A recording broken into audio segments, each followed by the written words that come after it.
What's up? This is Trax, and we're going to be breaking down some of my favorite chains from On The Rocks.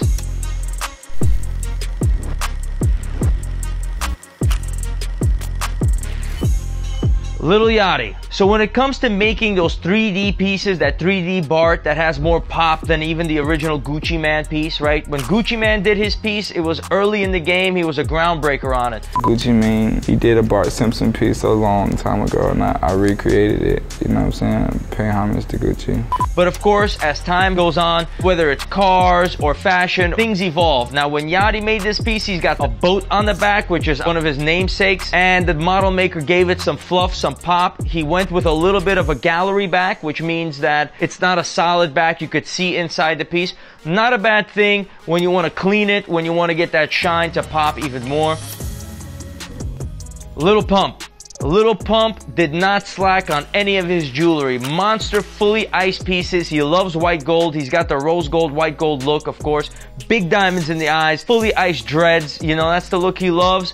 And Icebox did a good job for him. He spent millions of dollars on this piece. But the one that's the flyest out of all of them, he's got multicolored chains, he's got everything. But the drug addict piece done by Eliante, with the specialized chain and the different pills, the Superman pill, all sorts of pills are being gobbled up over there. He's not slacking. He wants to spend his millions on his jewelry. He's showing the world what he's all about, how he rolls, and he is killing it with this one. Got 2 safety locks, so it'll never pop on him. So you click the first lock in, see it doesn't move, and then that's the safety lock. 2 safety locks on that chain, of course, is a must. When you're spending almost $500,000 on a chain, the last thing you want to do when you're partying and everything you're doing is look down and say, oops, I lost my chain. Eliante definitely did that super safety lock. That's very popular in the modern jewelry business. That's one of the evolutions. No more little lobsters. You gotta have that super safety lock. That means if the chain is gone, you're gone with it.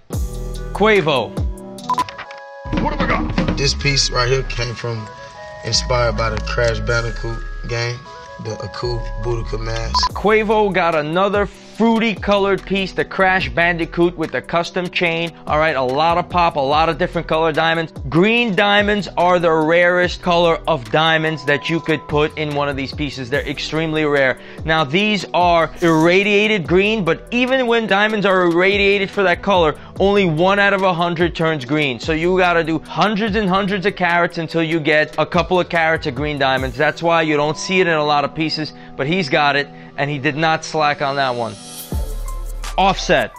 Offset has the Trap House piece, another complicated, interesting, revolutionary piece that set monstrous amounts of trends, went viral, customized diamond chain on that. Now, of course, you got the Trap House with the characters inside, with the hinge popping open, all right?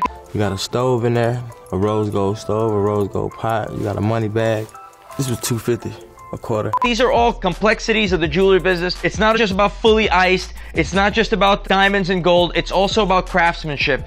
3-dimensional, that means they had to assemble the walls, assemble the roof, set up the inside, put it all together, polish it, make sure the inside is clean. It's harder to do than it looks, okay? Gucci Mane. Gucci Mane is a diamond jewelry legend. He did all the cartoon pieces, he set all those trends, but now he graduated to something clean and classy, but the price tag just went up, right? The big pointers are 10 times more rare every time you go a diamond size up. Okay, this bracelet right here is like another tennis bracelet, rose gold, with charms hanging on there I got made. But then I went back and got the chain made with it.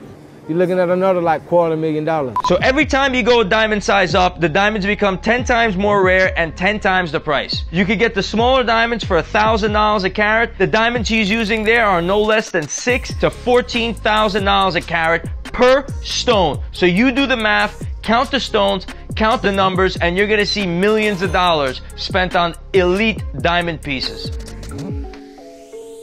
Waka Flocka Flame.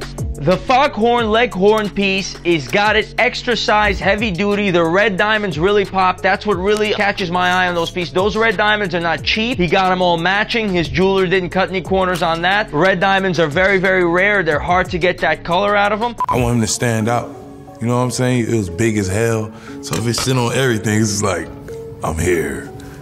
Now, when it comes to his revolver piece, it's got that spinning barrel function. You know the jeweler had to make that happen for him because you want your gun to have that functionality of it, so it doesn't look like just a prop or some cast model of a piece, right? So he had that done. That all adds complexity, that all adds depth and labor to the piece that you're making. That's what he's representing over there. That's an elite piece of jewelry as well. Not a kid's toy that is just a clump of gold.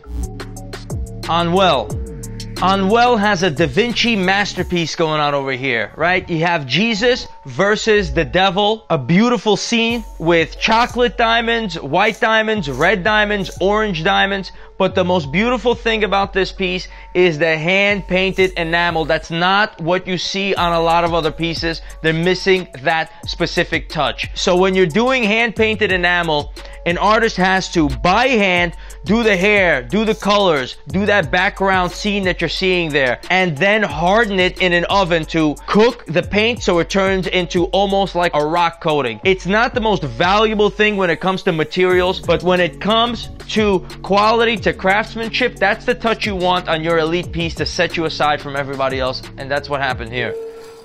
Tyga did something elite with this diamond chain. He used one of the greatest brands on the planet, Goyard, the luxury fashion brand. He took their logo and he customized it to make an elite diamond chain link, okay? Not easy to do. He had to be clever to direct his jeweler to be able to use that link to make it functional. That takes craftsmanship to pull off. He came up with a beautiful idea. Who would have known that that type of logo from a luxury fashion brand could be beaded through to make beautiful diamond chain? He's a trendsetter with that. That was an elite jewelry idea. And then he's got the monster pharaoh head, fully iced classic. He likes his jewelry done correctly. A touch on the side, something on the back, a unique bail. That's what the jewelry business is. That's the trend. Big pointer chains. At the time when I came up with it, I was like really into learning about Africa and learning about Egyptian culture and all that stuff like that. So I was just kind of fascinated by it. You gotta have a little class when you're manufacturing your jewelry. He took it a step above a lot of other rappers. Post Malone. So Post Malone has a crazy, unique jewelry set. He's got the black diamond, God's Team, Dallas Cowboys star with the baguettes around it, all right? It's God's Team. As he says, it's America's best football team. He's obviously a fan. He got the pendant made. Then he's got the Dimitri head, also with black diamonds, so he's got that matching look and black enamel in the eyes. It's a beautiful combo, but it doesn't stop there. He was gifted from his studio where he records at with their logo Electric Feel, 2 pendants for him to mix and match his everyday pieces. It's good business. He's got a good business relationship. They make money. He makes money. Of course, they should gift him some jewelry, okay? Now, the most unique piece that he has, which isn't super unique because he copied it off of Jesse from the Neighborhood, as he says, but this is the Chanel candy necklace. Now, it's not made out of candy, and he didn't get it for Halloween, but it has that Halloween nostalgia. When you got it as a kid, you got that candy necklace, you wore it, whatever your first necklace that it was. He decided to get that Chanel piece. It's not gold and diamonds, it's not the most precious materials, but it's not all about that when you're an artist. It's about the look, it's about the feeling that you want to convey with your jewelry. He does that his way, like he does everything else. DJ Khaled. DJ Khaled has been giving the world major keys for a long time. He's got some in return from none other than Drake. He's got his name, his son's name, yellow gold, yellow diamonds, white gold, white diamonds for Assad. Each key leads to the next key. You know, I got the keys. He says everything is for his son. I believe him, right? He's got a beautiful jewelry collection. I'm sure he's gonna pass it on to his son. He's got a sacred Allah pendant. Means most high in Arabic. It's just the Arabic word for God. It was originally an ancient word meaning most high. Obviously, he's a spiritual man. He wants to live for his family. He wants to do the right thing. He wants to share his blessings. He wants to share the major keys of life. And he's doing that in a spiritual sense. Of course, he's got his big boy baguette pieces from Pristine, the bracelet, the chain to match the Patek Philippe. That's the trend. Big boy pieces, big boy baguette diamonds. Got the high quality VS. He's not playing around. He wanted to fully ice that, make it happen. He did it. NLE Choppa. As a jeweler, I love the bicycle chain link. It's got the big diamonds in the link, fully iced all around, fully functional. I wouldn't want to throw it on my BMX bike and start taking it for a spin, but he says it's fully functional. I'll take him at his word. You might want to just enjoy wearing it around your neck as that choker and a bracelet piece matches a watch. That's something I wish I had in my shop. He might even be able to sell that to me. When rappers make it to the elite of the hip hop game, their jewelry collection spells out who they are.